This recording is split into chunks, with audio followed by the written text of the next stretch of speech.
Wczoraj było zimno, może tam u góry zimno, bo tu już było cieplej, ale jeszcze padał deszcz, jak tu dojechaliśmy, a dzisiaj widzicie, że piękna pogoda, pszczoły pracują od samego rana, a tutaj one robią bardzo dobry miód, bo znajdujemy się w górach i te wszystkie rzeczy, które tu są, te wszystkie kwiaty są naturalne.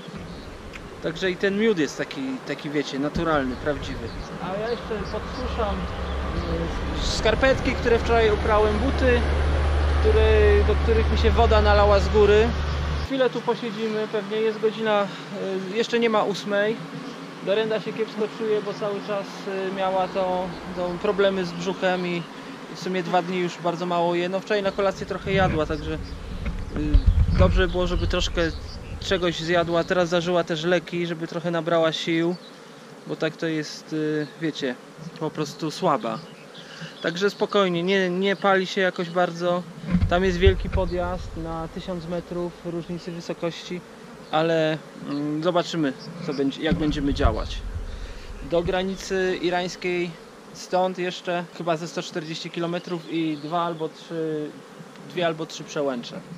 Dojechaliśmy w takie miejsce, gdzie za nami zaczyna się już podjazd 1000-metrowy, potem zjazd, potem znowu podjazd i tak sobie pomyśleliśmy, że może ze względu na to też, że Dorenda się dzisiaj kiepsko czuje, spróbujemy złapać stop-up, żeby nas coś tam do góry zabrało. Jestem chyba niż wczoraj. No, więc poza tym już nie tak źle.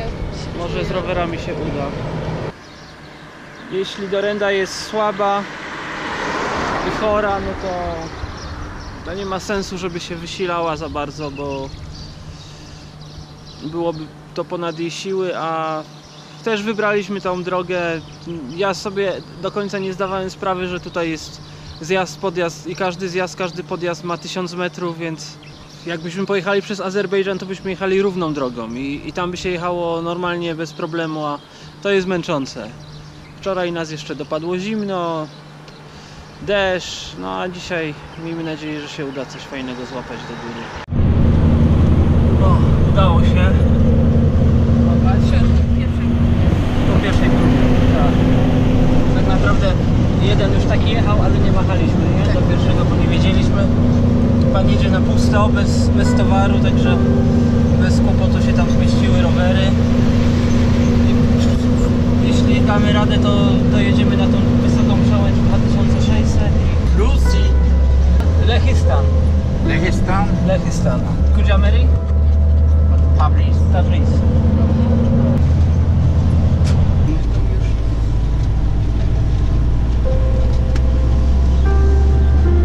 Już kiedyś jechałem tą drogą, ale to już było dawno temu, chyba 8 lat albo coś takiego. Wtedy też jechałem do Iranu, ale potem wracałem przez Azerbejdżan i to było bez roweru. No a teraz jedziemy dużo dalej. No to już będzie chyba przełęcz tam na górze. Udało się wjechać z tamtym gościem, co tą ciężarówką teraz zniknie za zakrętem. To był Irańczyk, bardzo sympatyczny gość. Przejechaliśmy z nim przełęcz i no było takie pierwsze miejsce, gdzie mogliśmy się zatrzymać, bo na samej przełęczy tam było ciasno. I teraz jest 30 km będziemy mieć w dół. Także spoko, bo nie wiem, nadrobione mamy 2 przełęcze wysokie i tak dalej, więc jest dobrze jest, nie? Oszczędziliśmy 2 dni. Tak.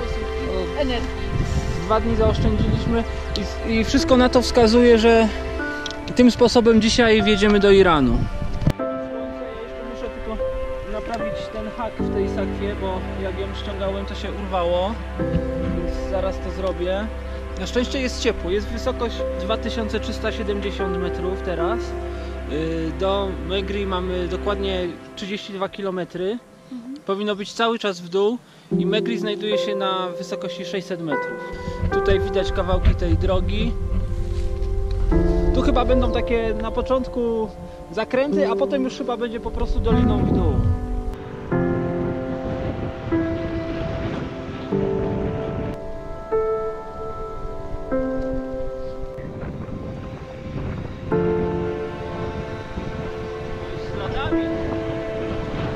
Zgubiłem przedni błotnik, ale jest tu blisko. Po prostu odpadł. Chyba się zsunął od wibracji. Teraz go spróbuję naprawić. Muszę go nasunąć jakoś. Nie wiem, jak on to zrobił, że odpadł.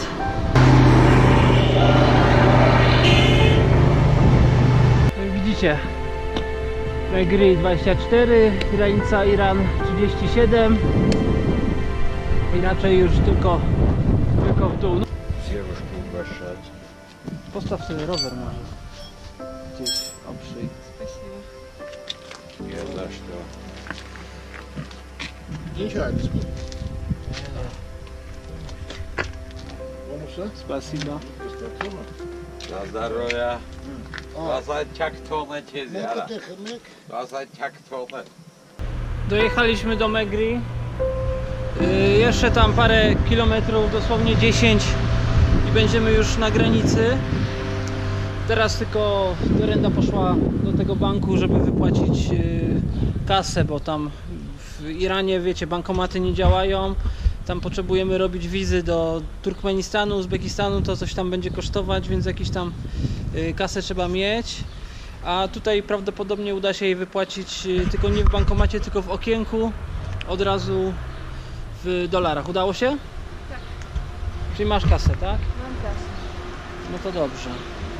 Ja mam jeszcze kasę, którą miałem z Polski, także ja nie muszę ich wypłacać. Pytałem chłopców o internet, trzeba zjechać tam na dół, żeby działał. Więc jedziemy jeszcze zrobić internet i tyle, tak? Tak. I na granicę, nie? I ostatnie piwo Słodkiego zjeść, dać ci ciastka? albo tam gdzie indziej jest. No właśnie, coś słodkiego. Ja w sumie trochę chipsów zjadłem wcześniej, bo Jak tu przyszłam po paszport, to w ogóle kolana takie... idę do sklepu, wydam tego pieniążka. To jest 500 gram. Gram. 500 gram to jest jakieś mniej niż 4 zł, nie? Nie, to jest mniej więcej dokładnie 4 zł. No, to jest mniej więcej 4 zł. Piwo kosztuje 450, więc jakieś 3,50. Tak. To jest dużo. Ale cóż, idę, wydam tą kasę, kupię ostatnie piwo w Armenii, bo potem wjedziemy do Iranu, a tam nie będzie można pić piwa ani żadnych innych alkoholi, bo tam jest to zakazane, za to jest kara chłosty, a poza tym jest jak już coś bardzo drogie, a na granicy w sklepie, w budce podobno kosztuje jedno piwo 2000, czyli 4. Przynajmniej dla Niemców. Przynajmniej Nie dla wiadomo Niemców. jak dla ruskojęzycznych Tak. będzie. Еще раз. Ta kamera. Давай отсюда. Nie można? Иди туда, давай. Nie nagrałem, jak chciałem wypić ostatnie piwo, bo jakiś ten koleś był nerwowy, więc wyłączyłem tą kamerę. W każdym razie wypiłem ostatnie piwo i A już wypiłeś? jak wypiłem, bo Tak szybko. zimne, chłodne było. No słuchajcie, jesteśmy na granicy. Za nami widać zasieki. Ta droga po drugiej stronie, tam jest taka mała rzeczka, to już jest Iran. Nie chcę tu długo gadać, bo wszystko jest obstawione, co chwilę wojsko, policja jeździ, a był znaczek, że nie wolno fotografować i pewnie też nie wolno robić filmu, więc tylko żeby była taka informacja, że jesteśmy już na granicy. Ale jest bardzo ładnie. Jedziemy w tamtą stronę do przodu. A po drugiej stronie tej rzeki to już wszystko jest Iran. No i to widzę, że tutaj ostro ta granica jest strzeżona. A powiem wam, że tą granicę strzegą wojska rosyjskie. Jest taka umowa między rządem Armenii a Rosją i tą granicę zabezpieczają Rosjanie. Także też jeśli będziemy przechodzić zaraz odprawę, jeśli tam dojedziemy, to najprawdopodobniej będą nas Rosjanie sprawdzać.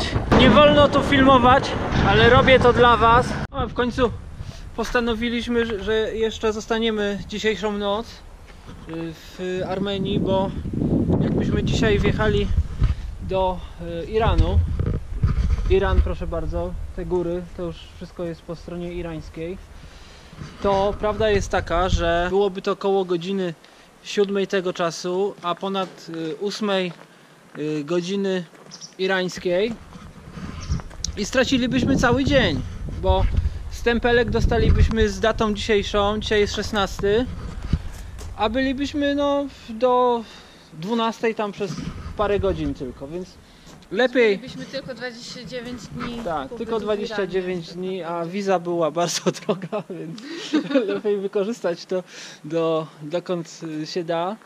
Tak to wszystko wygląda z góry. Widzicie, jakie są kolory super. Jeszcze zaraz tu wyskoczę z moją lustrzanką. Te góry robią niesamowite wrażenie. Także teraz robimy jakąś kolację i zrobi się za niedługo ciemno, więc pójdziemy spać. Jedliśmy dobrą kolację, ale nawet nie będę opowiadał jaką, bo to by było za skomplikowane. Jeszcze mamy do wypicia cały ten kompot, ale to już chyba na rano zostanie. Kończymy się pakować. Zjedliśmy dobre śniadanie. Wyspaliśmy się dobrze, ciepło było w nocy. Trochę wiatr wiał, ale spało się ok. Tak, ten wiatr był bardzo przyjemny. Tak, tu spaliśmy pod tą budką. Ja na skrzypiącym łóżku, a Dorenda tam na ziemi. No, tutaj pan przyszedł pracować, grabić, a my już jesteśmy gotowi. Ponieważ już ciepło będzie, założyłem drugie buty, te takie letnie powiedzmy. No ale niestety w Iranie nie można jechać w krótkich spodenkach, więc muszę jechać w takich geterkach, no i na to te spodenki. Nie wiem, jak to będzie, czy nie będzie za gorąco. Zobaczy się. Udało się przekroczyć granicę. Chwilę trwało, bo jakoś tam ludziom się nie spieszy, coś tam system nie działał. Tak. Jakoś chodziliśmy najpierw do jednego, do drugiego okienka, rowery mieliśmy zostawione gdzieś jeszcze przy innym okienku. 2 razy wyładowaliśmy cały bagaż, żeby go przeskanować. Tak, ale udało się, jesteśmy. Spotkaliśmy takich chłopaków, co chcieli tu wjechać, nie mając wizy, i ich odesłali do Erewania, do konsulatu. Bo... No jeszcze coś tam próbowali, ale tak, prawdopodobnie ale na to wyjdzie. Tak, raczej im się nie uda, bo na tych drzwiach, gdzie był napis, że można było dostać wizy, to już była karteczka przyklejona ze stroną ministerstwa. Więc w tym momencie wygląda na to, że tutaj wiz nie dają. Wymieniliśmy $18 na 670 000 riali. No i co? Jedziemy, zobaczymy jak w tym kraju. Wszyscy mówią, że jest tutaj bardzo gościnnie, więc... No właśnie już zostaliśmy ugoszczeni. Soczkiem, tak. Tak, Już soczkiem zostaliśmy ugoszczeni. I tak wygląda początek trasy. Na razie jedziemy wzdłuż tej rzeki, w górę jej, do tam jakiegoś miasta parę kilometrów stąd. Jest też druga droga, krótsza, ale przez wyższe góry, przez takie wysokie przełęcze, więc tam raczej byłoby trochę męczące. Do Tabrizu tą drogą, którą wybraliśmy, będziemy mieli 200 km i najwyższy punkt 1600, a teraz jesteśmy w granicach 600, więc tam będzie tego podjazdu stosunkowo nie tak dużo, bo to się rozłoży w czasie. Po prawej stronie rzeki, tam na dole widać drut kolczasty, później idzie droga, ale już chyba taka szutrowa, tam za bardzo nie ma, zdaje się, jakichś większych wiosek. Natomiast kiedyś prowadziła tamtą stroną linia kolejowa, która łączyła Armenię, dokładnie Erewań, z Baku. Właśnie tędy ta linia prowadziła, tam przez Nachiczewań, później doliną tej rzeki w przeciwnym kierunku niż my teraz, do samego Baku. No ale I to wszystko jeździło, to funkcjonowało. No, widzicie, te tunele tam są. Po prostu zwykła, zwyczajna linia kolejowa jednotorowa. Także jak były składy w dwie strony, to musiały się przepuszczać na stacjach. Natomiast jak się rozpoczął cały konflikt o Karabach między Armenią a Azerbejdżanem, więc wtedy Ormianie stwierdzili, że nie będą tej linii używać, czy z jakiegoś innego powodu. W każdym razie rozebrali tory. Zostały tunele, ale ani śladu torów nie ma. W latach 50. już to zbudowali. Więc to, że to wygląda jak wygląda, to jest wyjątkowe. W latach 50. użyli bardzo dobrego cementu do budowy, a potem rozwalili. To kiedyś była granica Związku Radzieckiego. Jak ona jest z tamtej strony ufortyfikowana. Drut kolczasty pod napięciem. Patrole. Wczoraj widzieliśmy kilka patroli. A z tej strony luz. Tu by można bez żadnego kłopotu do tej rzeki podejść. Darenda poszła do ubikacji, bo tutaj są takie, widzicie, dość duże krzaki. Gdzieś się tam spoko może schować. A w międzyczasie się tu zatrzymały dwa samochody i zostaliśmy zaproszeni na jakąś tam herbatkę. Także pewnie poświęcimy parę minut na taką pierwszą integrację z ludźmi z Iranu. Będzie miło. Zrobić jeszcze 15 minut przerwy tutaj. Czemu? No, bo tu jest takie bardzo ładne miejsce. Myślało, że jakiś, nie wiem, obyczaj, czy o czymś zapomnieliśmy, czy... No, jest obyczaj. Będziemy pić herbatę. Właśnie zaprosili nas na arbuza, herbatę i ciasteczka. Dobrze, nie ma problemu. Mhm. Okej. Mi się podoba. Okej. Okej. Już idziemy. Jesteśmy na pikniku. Tutaj ognisko. A to czaj? Czaj. Czaj będzie. Czaj. Ognisko. Ale najśmieszniejsze jest, że ta woda, która tu płynie, jest czerwonego koloru.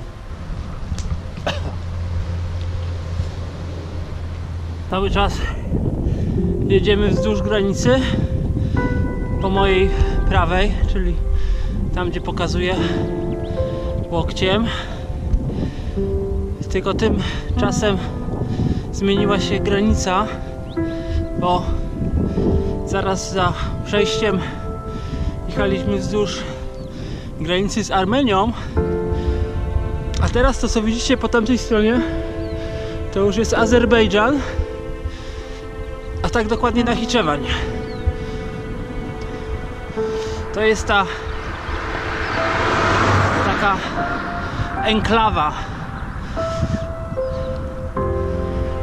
azerska, która nie ma przejść granicznych z Armenią, bo jest wojna i najprawdopodobniej, z tego co wiem, ma przejście graniczne z Iranem, tu gdzieś niedaleko, w kierunku tego miasteczka, gdzie teraz jedziemy, Jalfa chyba, i z Turcją.